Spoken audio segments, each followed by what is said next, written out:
اللهم صل وسلم وبارك على سيدنا محمد. وحشتوني جدا جدا يا حلوين، ورجعنا لكم من جديد علشان نكمل قصتنا بقلم الكاتبة المبدعة هايدي محمد. ما تنسوش تفرحوني بلايك واشتراك في القناة وتفعيل زر الجرس عشان توصلكم كل حلقاتنا الجديدة. ويلا بينا بسرعة بقى ندخل جوه تفاصيل الحكاية ونقول بسم الله. يا بابا حرام عليك، أنا عملت إيه؟ ذنبي إيه إن ماما ماتت؟ والأب محسن: غوري في 60 داهية، اللي كانت مربياكي ماتت، أنا مش حمل إن أنا أصرف على حد. طب أنا أروح فين دلوقتي؟ عشان خاطري خليني وأنا من بكرة هنزل أشتغل وأصرف على نفسي. لا أنا مش ناقص دوشة، روحي لخالتك عيشي معاها، أنا مش ناقص مصاريف وقرف.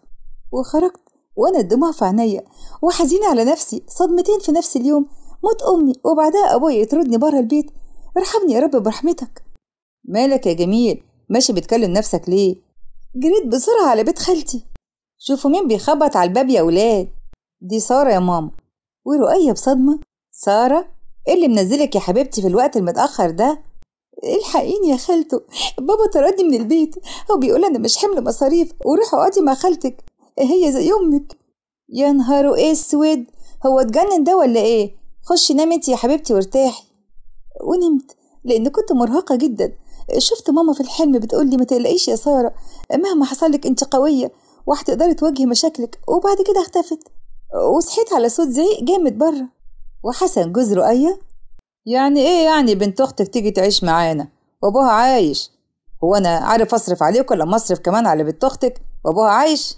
حرام عليك، البت جوه تسمعك.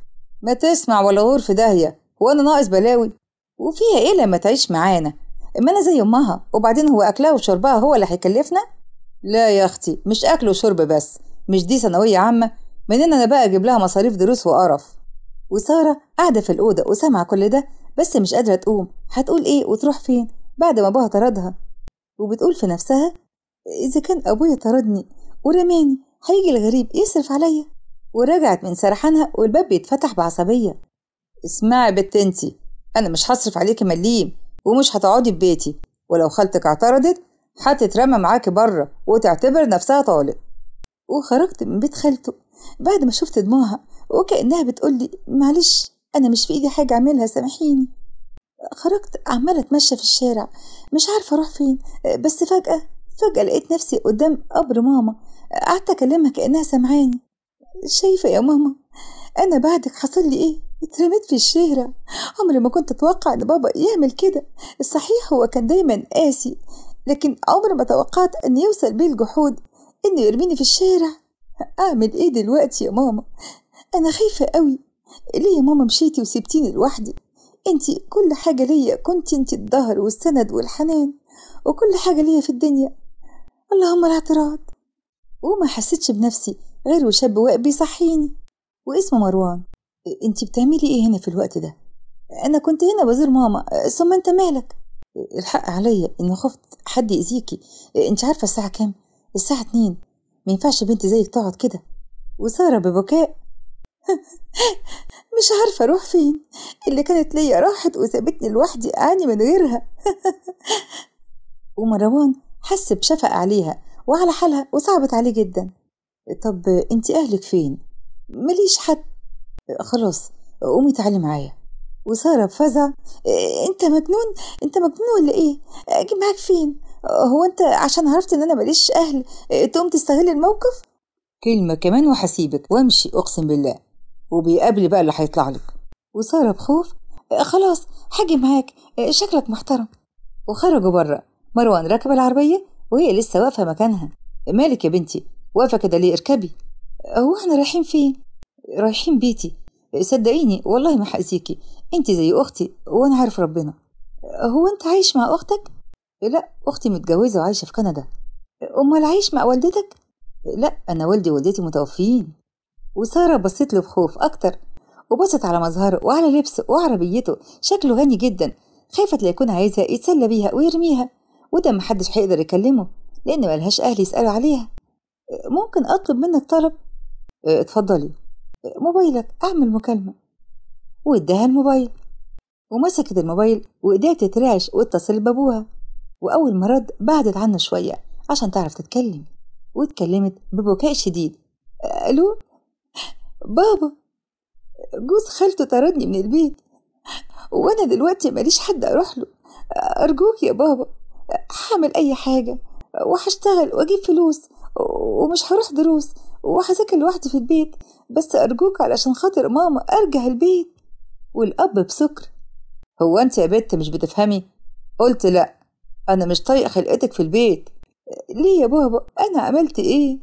بصراحة كده انا هتجوز، وهي مش راضية انك تعيشي معانا. والنبي يا بابا، هبقى خدامة تحت رجليها، بس ما باتش في الشارع.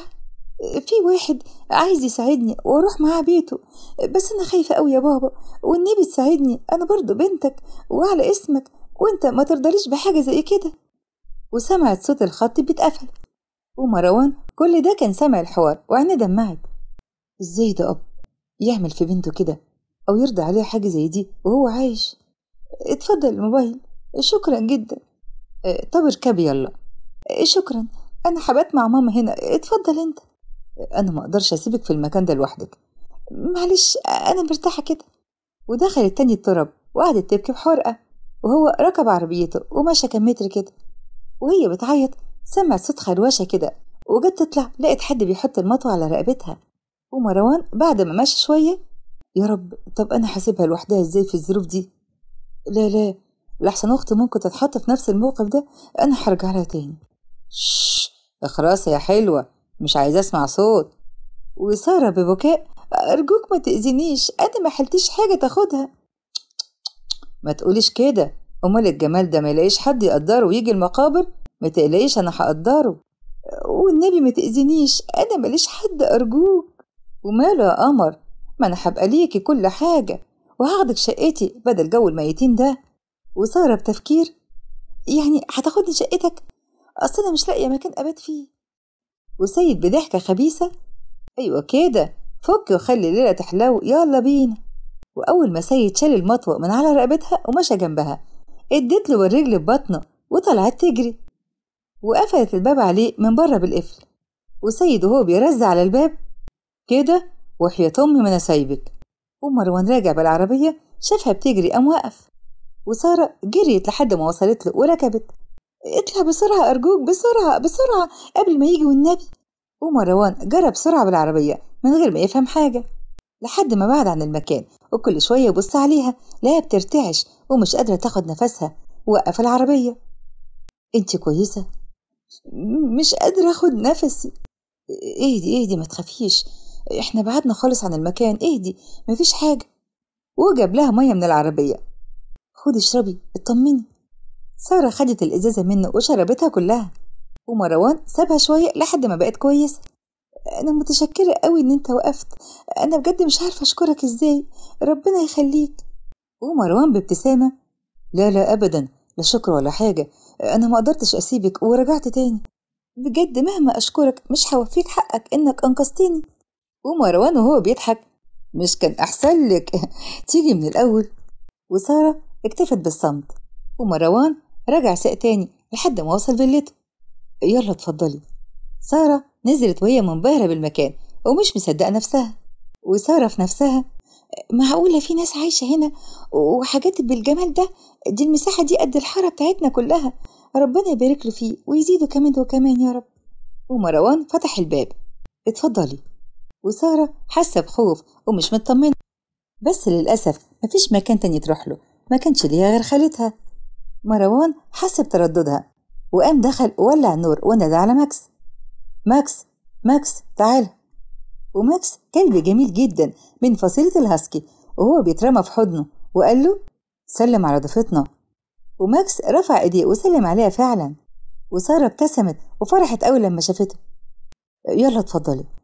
دخلت سارة، كانت فيلا جميلة جدا مكونة من دورين، ومروان شاور على أوضة وقال لها اتفضلي دي الأوضة بتاعتك، وقال لها ما تقلقش إن أوضته في الدور اللي فوق، وعطى مفتاح الأوضة.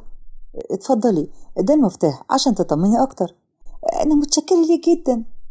العفو ولا يهمك. ودخلت سارة الأوضة وقفلت الباب بالمفتاح، ولما دخلت اترمت على السرير وازدادت في البكاء كأن كل طاقتها في الكتمان خلصت.